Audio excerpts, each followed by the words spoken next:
Magandang balita naman para sa mga nais mag-abroad. Mas maraming trabaho ang handog sa inyo sa Finland. Ito ay matapos lagdaan ang kasunduan sa pagitan ng Pilipinas at Finland, kasabay ng pagdiriwang ng ika-80 anibersaryo ng diplomatic relations. Nagbabalik si Bien Manalo para sa Sentro ng Balita Live. Bien!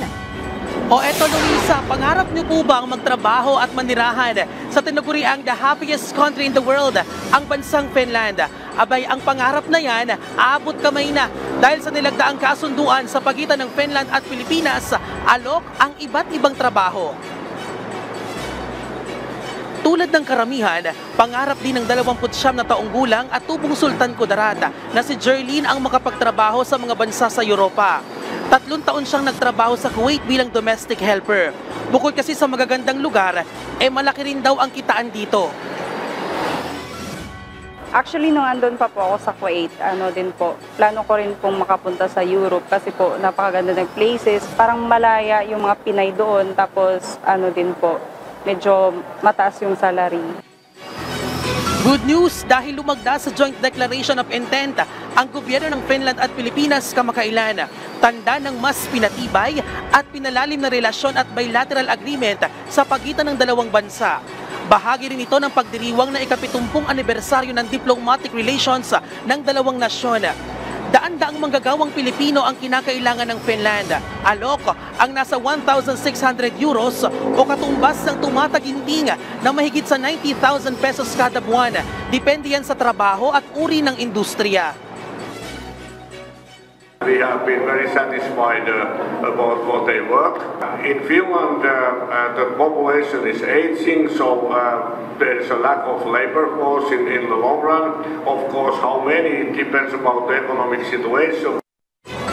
Ilan sa kinakailangan ng Finland ang healthcare workers, IT workers, restaurant staff, mga manggagawa sa hotel and tourism at skilled workers. Isa naman sa mga benepisyong inaalok ng Finland para sa mga foreign worker ay maaari nilang isama ang kanilang pamilya sa bansa. Alinsunod ito sa umiiral na patakaran ng Finland na maaaring isama ng manggagawang dayuhan ng kanyang pamilya at manirahan doon kung sapat ang kanyang kinikita.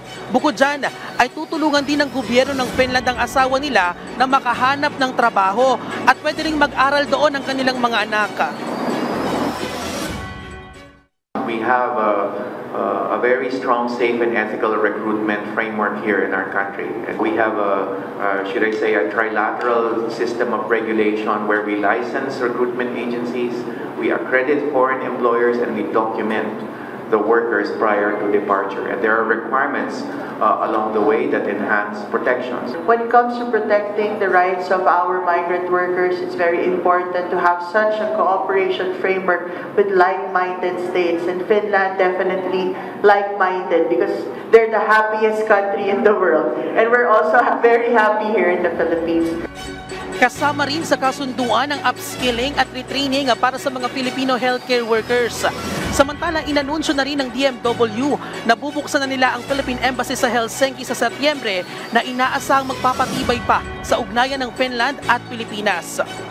Luisa, nagpaalala naman ng DMW sa ating mga kababayan na gustong magtrabaho sa ibang bansa na mag-ingat sa mga illegal recruiter at huwag basta-basta papatol sa mga inaalok na trabaho sa social media at tangi nga magtungo lamang sa DMW Accredited Recruitment Agency para hindi mabiktima ng mga manloloko.